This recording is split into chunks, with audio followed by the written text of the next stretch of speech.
This week I did something brave. I bought a Hot Wheels car themed after Diva. Perhaps even more brave though, is I posted on my community section asking for your feedback on the future of this channel beyond news and reviews. And the feedback was clear, like this here. You want more retrospective content beyond what Retro Rebound's offering, where we talk about games there, and also you want more playthrough content. So me, being the absolute genius I am, thought, let's meld it together. Certainly that's never been done before. Now, because I was so secure in that idea, I said, let me just check the YouTube search engine to make sure no one's doing this absolutely original idea. And I saw my good friend Luke Stevens had already done this. So I want to shout out his channel. He had the idea first. Link down below if you want to check out his stuff. But with that, I thought, what game should I throw it back to start things off in this brand new series? There's only one place we can go. The Capital Wasteland. There's just something about when you're at this main menu and you see the slideshow bringing up all these pre-war ads. You just got a special vibe. And what I want to do in this video is kind of go through the opening moments of Fallout 3 and point out why this game means so much to me, right? A top 3 game of all time. I thought there was no better place to go than Fallout 3. So let's begin a new save file and experience this together.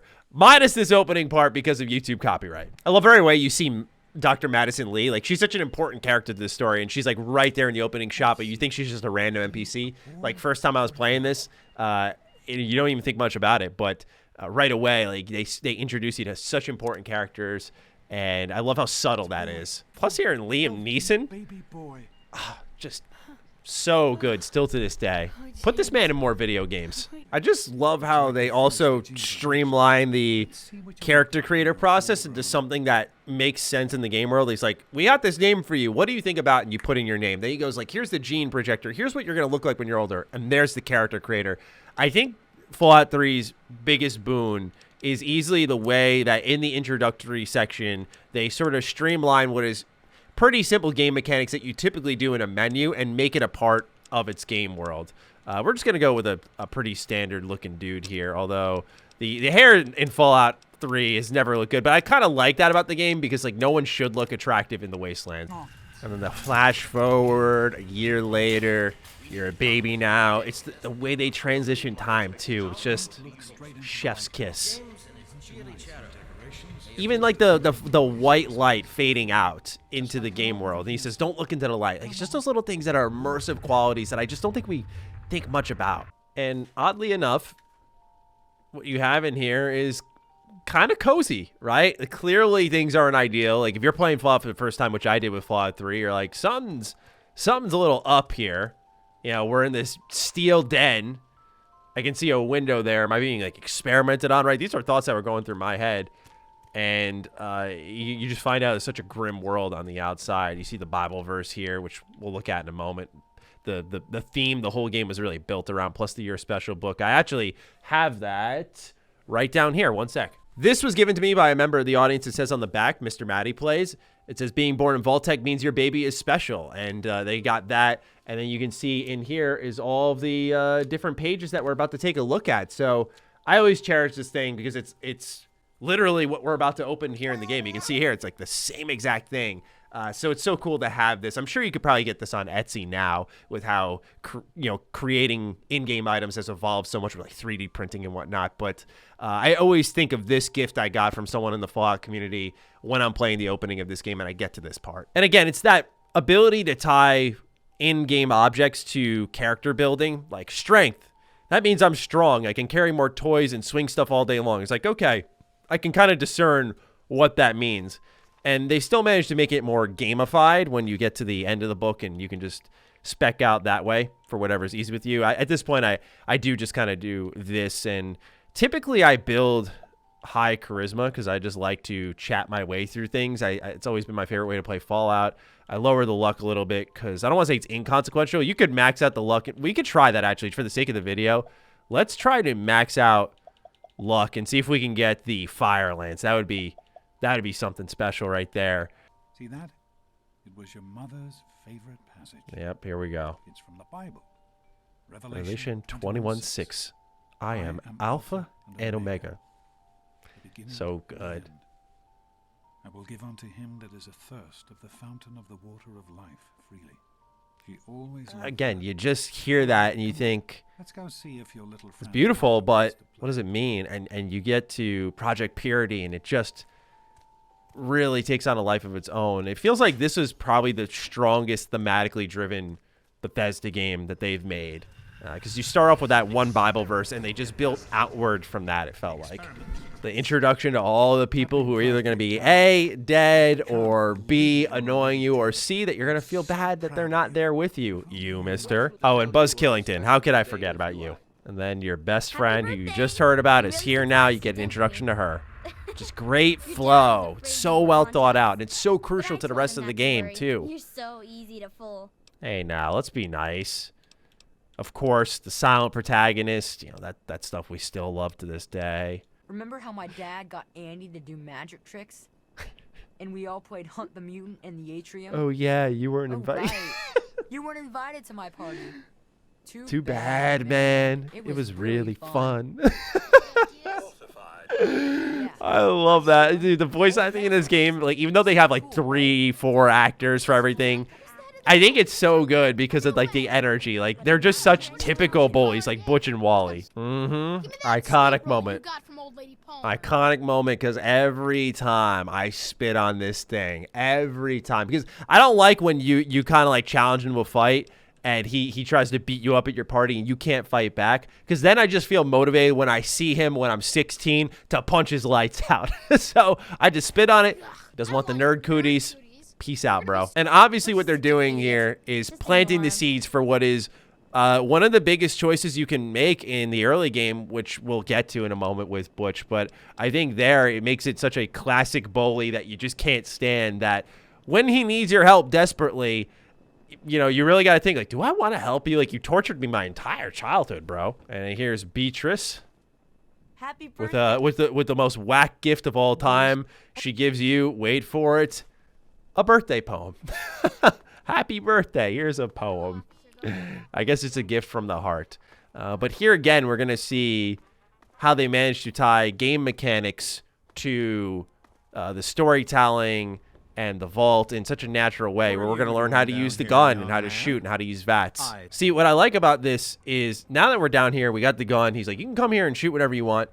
This game goes to the length of explaining, you know, why is your character able to use firearms, at least somewhat competently? And it's like, well, I guess, you know, they fired BB guns for most of their childhood. And again, you learn how to use VATS down here. So there's, you know, oh, I don't want to shoot Jonas now, do I? Let's see if I hit these shots. I got them both. Nice. And the transition right here. Cinema. Because now it's GOAT time for the GOAT. One thing I like is how unceremonious your final conversation here with your dad is, right? Go on, you got a GOAT to take. Obviously, we know what happens after the conversation fades out, but I think because they did it so unceremoniously, I didn't expect it when I was first playing the game. And also it helps in like trying to get answers. Like, wait, things seem cool. I never took the time to read the medical files here on the dad's computer, but they're saying that Freddy has VDS, known as Vault Depressive Syndrome. Very interesting. That's new to me. A little bit of foreshadowing between the conversation Jonas and your dad are having, and you read here that they borrowed a few more water chips, and they're trying to do the early prototypes of Project Purity, and this is where Jonas gets involved for the first time. All this stuff is happening in the background, and again, just highlights the attention to detail in the early world building that makes this game so special. All right, time for the GOAT. The part of the game that I think some people find relatively hit or miss. And I personally dig it because of the atmosphere. But I understand in subsequent playthroughs why you just talk to Mr. Broch and let him have you skip the exam and you just check your boxes and go. But it's cool with the options offered. That's, again, the art. The art is so good in this game. Let's see what job Butch gets. Ah, Butch. Can I admit that I've been waiting for this day for a long, long time? Allow me to savor the moment. Now then, let's see. Really? Interesting. You've surprised me, Butch. I didn't think you had a hairdresser. Ooh, what a thunk. You're so full of it. That isn't true. Get out of my face. And it's that attention to detail, again, that really separates Fallout 3 from the open world pack, especially back in the day. Just the fact that I could sit there and watch all these major characters filter in, have conversations that very easily you could skip by talking to him, and boom, he gives you your job, and you just peace out. And again, tying those major game mechanics into big story moments. So again, unceremonious conversation with your dad. Now Amada is going to abruptly wake us up, and we're going to see, like, whoa, what's going on here? My life is completely changed, and people are dying. And see, I like the use of last names here, like Officer Kendall. And it's like Christine Kendall was the girl you wanted to date with in the beginning of the game. And you saw her there during the G.O.A.T. And so it's just like, this might be her dad. And he's about to be a dead man. And here's where a choice comes full circle, as many of you are quite familiar with. My mom's trapped in there. You got to help me with the rad roaches. Butch asking me for help. If only you knew what irony meant. Yeah, I'm asking you. So what? Depending on what character build you're doing, certainly I've done my psycho playthroughs in Fallout where everyone's not going to live. I like how specifically Butch's mom, if you were to try to kill her, she has a lot of health because if you accidentally hit her or shoot her, it won't kill her right away. And she just immediately goes back to pounding them down. the jankiness of Fallout 3 also on display. God, I could really use a drink right now. You don't say, Ellen. Okay, we'll leave you to it. So this is probably why I didn't know about the medical data, because it says you need a key to get inside there. So it's very seemingly easy to miss, because this is your dad's office. It's completely ransacked from when you were taking the G.O.A.T. So again, the way the levels transform, awesome stuff. Awesome. Interrogating his own daughter, right? Like, this guy's just fully gone. Amata, darling, why must you be so stubborn? The last thing I want is to see you hurt, but my duty to the vault comes first. Threatening his own daughter, man. Crazy. All right, here we go. We're almost out. And now it's time for the iconic moment. The scenic overlook. That will be interrupted by the leveling up sound, but nothing like this start.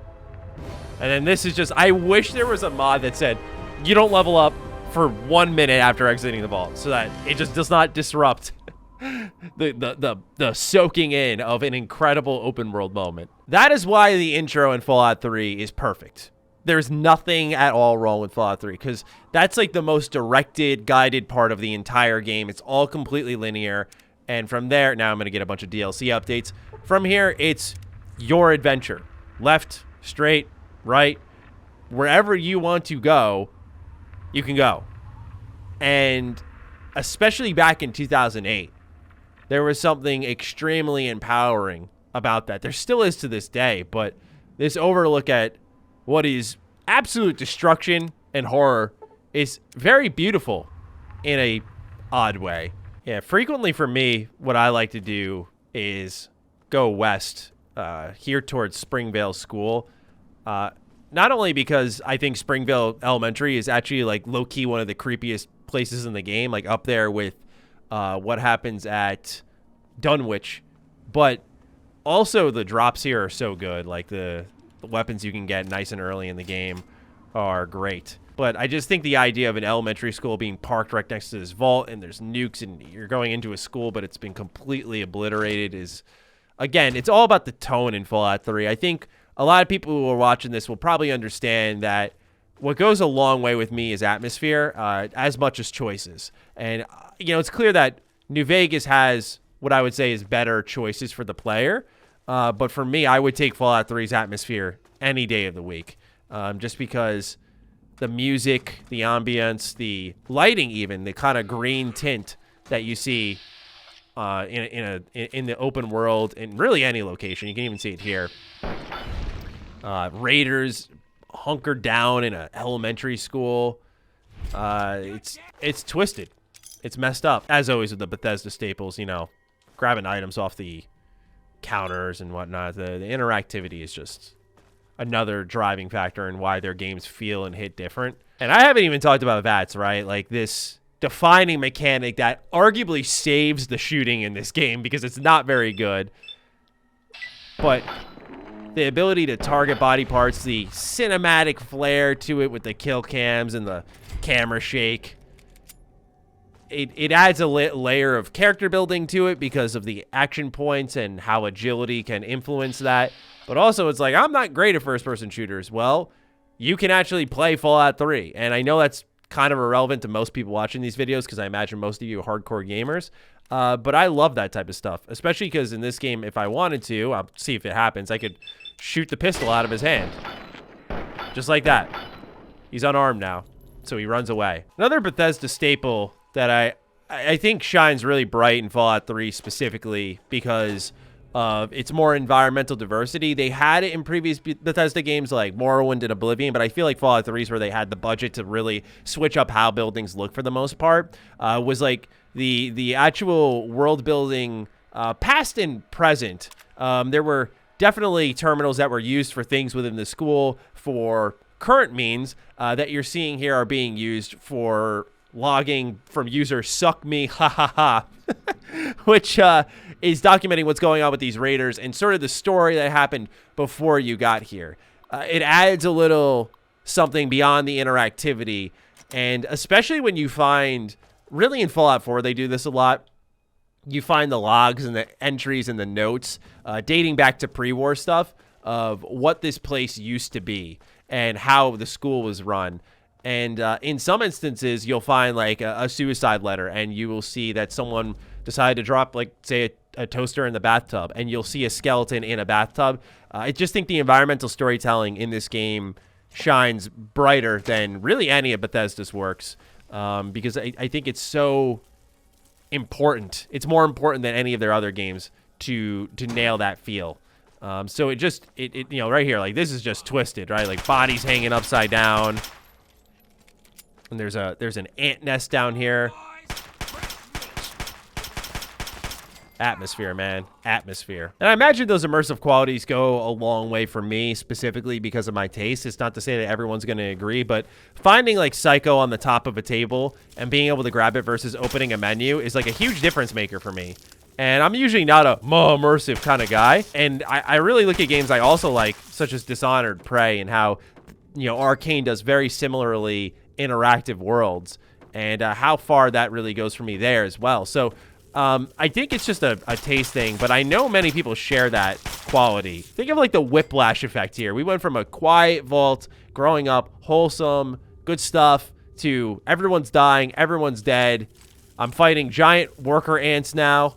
And while I can't show the radio here because of copyright, the way that you have such a bleak world with such a vibey soundtrack that really, like, gets you hyped and feeling good, it's two things that were never meant to work together that just somehow do. And of course, if you're like me, sometimes I do shut off the radio in Fallout, and I love the ambient music that Einanzer does for Fallout 3, for Fallout 4. New Vegas has some repeats from Fallout 1 and 2 as well that are excellent, and I think those sometimes add to the world as much, if not more, than the radios. It all depends on the vibe you're seeking and that kind of customization that's there, ever so subtly. But yes, of course, Megaton. Before I do that, though, wait, can we get the fire lance to spawn? That would be epic if we could get this on footage, because the first time that ever happened to me with the fire lance was I was live on stream doing an unarmed playthrough. I don't know if it's gonna hit here. We have 10 luck, so it is possible. And of course, while we're back here, the hollowed out rock with the sniper rifle, all the bonus stuff you can get. You gotta stop here, but it looks like we're not gonna get our fire lance, which is mighty unfortunate. There is someone who, during their first ever playthrough back in 2008, just by sheer numbers, right, the law of numbers, happened upon the fire lance. And what a feeling that must have been. So, of course, the towns are the last thing I needed to talk about in this video, is the kind of Bethesda staple. Especially in Fallout, they're so important because when you look at something like Megaton, this is such a Fallout town, right? The remains of a plane built around an atomic bomb in the middle that people are worshiping. What? How insane. Only in Fallout, though. But also, the towns have the ability to take things that we are familiar with, like, say, the Lincoln Memorial, and turn that into, like, a raider fortress and play with things that we are familiar with. And, again, it's all about bringing this world to life. So, yeah, I just wanted to play Fallout 3 in 2022 and get real nostalgic and focus on what makes this game click. And, of course, see what you all think about this video and what other games you'd like to see me do this for. So please, if you got this far, fire away down below on what game you'd like to see me do this for next. I'd love to make this a more regular thing. I really enjoyed this. So with that, take great care of yourselves. I'll see you all in the next video. Be sure to follow me on Twitter, follow me on Instagram. Those links are in the description down below. And a big thank you to all the patrons, all the members who support the content we do here. Stay sexy, stay active. I love you all. Peace.